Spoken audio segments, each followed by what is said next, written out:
Hello friends, మనం ఎంతో సరదాగా చేసుకునే పుట్టినరోజు కేకుల వెనక ఒక ఇంట్రెస్టింగ్ స్టోరీ ఉంది. అదేంటో తెలుసుకుందాం. అప్పట్లో గ్రీకు వారు చంద్రుని దేవత యొక్క ఆర్టిమిస్కి గౌరవంగా చంద్రాకారంలో కేకులు చేసి పెట్టేవాళ్ళు. ఈ కేకులపై దీపాలు కూడా పెట్టేవారు. ఈ దీపాల వెలుగు చంద్రుని వెలుగులా ఉండేది. అటు రోమన్ వాళ్ళు కూడా పుట్టినరోజులను స్పెషల్గా చేసుకోవడం స్టార్ట్ చేశారు.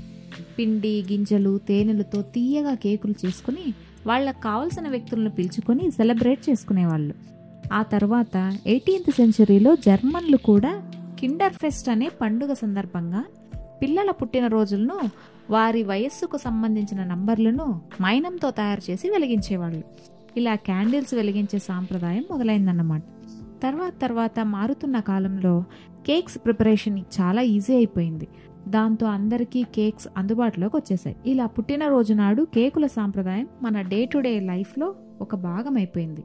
మనందరికీ ఎంతో ఇష్టమైన కేకుల సాంప్రదాయం గురించి మీకు నచ్చినట్లయితే లైక్ చేసి సబ్స్క్రైబ్ చేయండి. Thank you.